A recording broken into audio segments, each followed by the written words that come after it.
Ndabaramukije cane bakunzi ba Ntamvura idahita TV. Amahoro y'Imana, amagara meza no kugubwa neza nivyo tubipfurije mu vyanyu no mu banyu. Mbahaye ikaze mu kiganiro cacu cuno musi, aho tugomba turabire hamwe amajambo yavuzwe n'uwitwa Medbel Mati. Uyo Medbel Mati yavuze amajambo mu Gifaransa, ngomba ko ndabasomera mu Gifaransa, basanzwe bumva Igifaransa muce mucumviraho. Hanyuma batacumva canke bumva gikeya dufashanye, kuko burya ururimi novuga ngo mva makungu atari ururimi kavukire n'umwana w'uwundi. Murabona yuko n'ururimi kavukire hari igihe bishobora ugasanga hariho amajambo inararibonye zivuga ugasanga ntuvyumva neza. None rero ariko mugabo muri rusange bino turavyumva turabitahura, tufashanije turi kumwe vyose birashoboka. Aya majambo n'amajambo akangurira umuntu kwigirira icizere, kumenya yuko muri we hariho vyinshi binyegejwe muri we kandi bihambaye vy'ubutunzi budasanzwe abantu batazi batabona, ariko muri we binyegejwemo kubera Imana mu kurema umuntu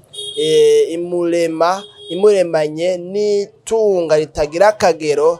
Hanyuma mugabo iryo tunga ry'ubumenyi ry'impano ugasanga birasaba yuko novuga ngo rivomerwa, rironka novuga ngo ibiryorohereza, ribagarirwa kugira ngo ribashe gutotahara, gutoha, gukura no kuja habona no kugaragara. None rero nga yavuze ngo chacun est capable de faire jaillir de son être des trésors insoupçonnés d'hommes, sagesse et de connaissance.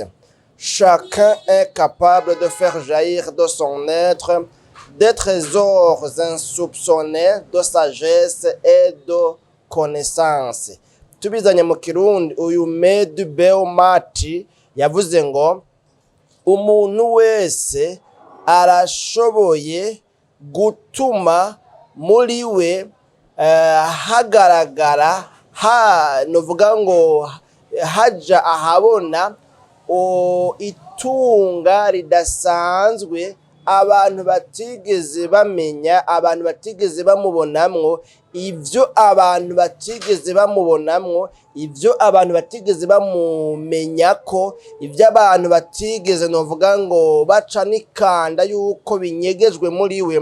Ngo burya umuntu we ubwiwe arabishoboye kuba yokora ibishoboka vyose canke ibisabwa vyose kugira ngo iryo tunga abantu batari bamuzigako rinyegejwe muri we, yaremanywe, izo mpano ziri muri we zishobore kuja habona, zishobore kuja hagaragara, hamwe na ba bantu rero batigeze babisupsona, batigeze babica n'ikanda, batangara. Undi yavuze ngo gutangara muri Matayo 5, batangara babonye bigizene, babonye bibaye. Iryo tunga naryo ngo abantu badashobora no guca n'ikanda, kiretse umuntu ahagurutse akavuga ngo ibiri muri jewe ni ibintu vy'agaciro, ni ibintu bidasanzwe, ni ibintu bishobora guhindura amateka, ni ibintu bishobora guhindura ubuzima bwanje, akiyumvisha nkuko twabivuze mu biganiro vyarenganye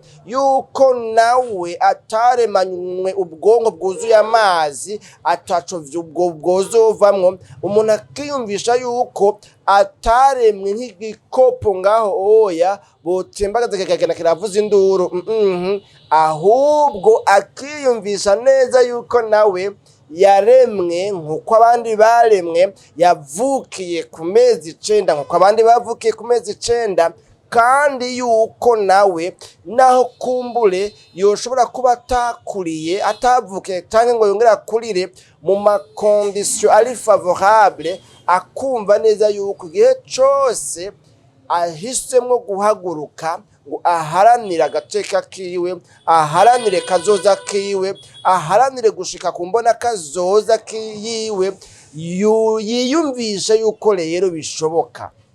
Nuko kandi iyo umuntu yiyumvishije ko bishoboka, birashoboka. Ibi ndiko ndakora mubona byo gusangira namwe izi nyigisho, izi mpanuro, ubu bumenyi muri ibi biganiro, nuko niyumvisha yuko bishoboka, kandi ntibica bishoboka ntashoreyemwo amaguru ngo nkore.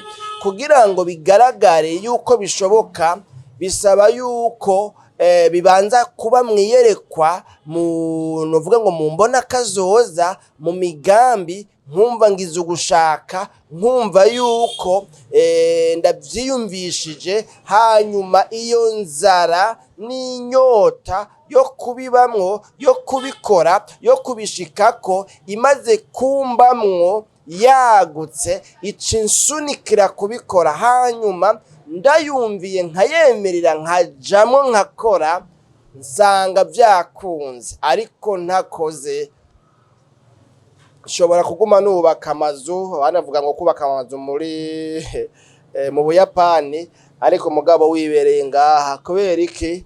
Ni mu vyiyumviro uriko urubaka mu Buyapani hariya nyine, mugabo utigeze uva ngaha, bigaherera iyo nyine mu vyiyumviro. Ariko birakunda yuko rero ubutunzi butigeze bucibwa ikanda ko buri muri jewe, bwa sagesse, ubwenge buva ku Mana, ubwenge karemano, hamwe n'ubumenyi edo connaissance, n'ubumenyi rero umuntu yigira muri vya bindi ahura navyo, ariko arakombata, ariko ararwana urugamba kugira ngo ashike ku iterambere rirama. Aho hantu umuntu twabonye yuko Nelson Mandela we yavuze ngo sinigera nanigwa mu buzima, je ne perds jamais, soit je gagne, soit j'apprends, ou bien je gagne une leçon morale, une leçon de vie. Rero ngo ntiyigera atsindwa mu buzima, ahubwo akuramwo icigwa canke agatsinda, akanesha, akabishikako, akabishobora. Rero ngo chacun est capable de faire jaillir de son être des trésors insoupçonnés de sagesse et de connaissance.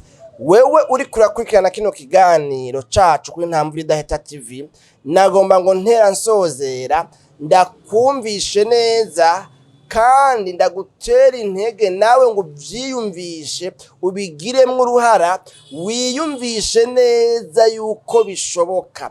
Birakunda yuko itunga riri muri wewe ritagaragara, kuko Imana yakuremye mu ishusho yayo, kuko Imana yaguhumekeyemwo impwemu z'abazima, kuko Imana yagushizemwo ubugingo.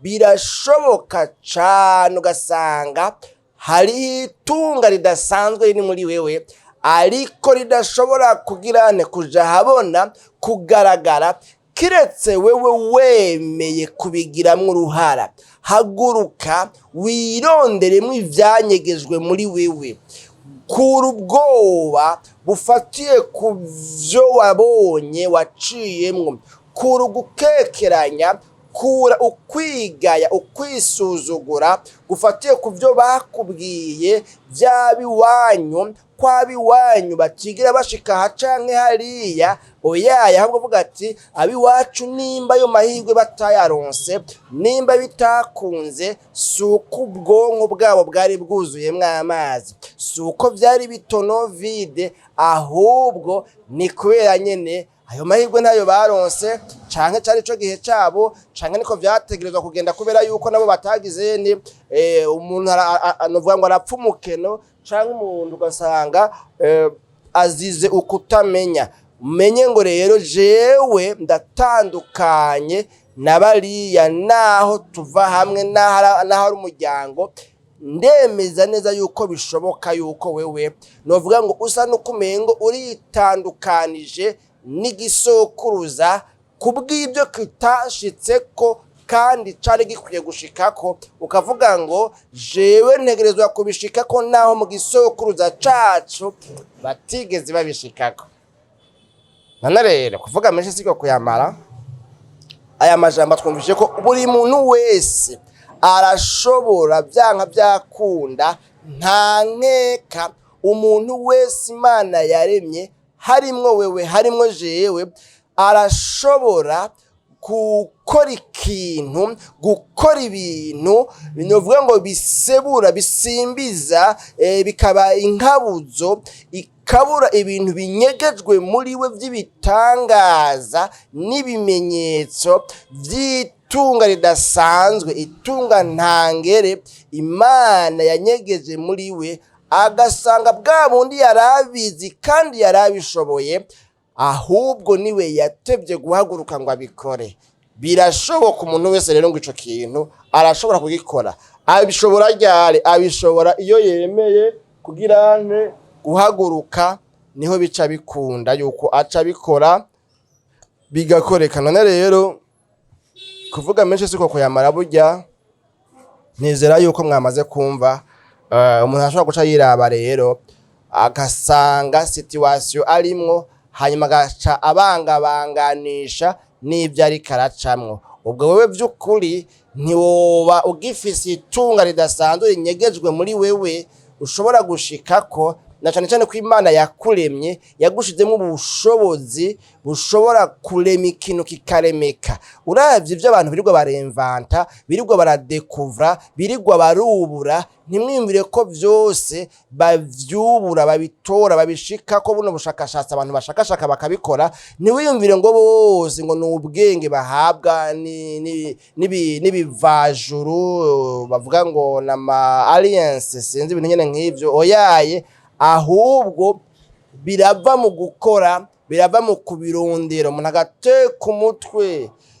Wakoze ampure yamaze inshuro nyinshi agerageza, ariko mugabo ampure iranka kwaka.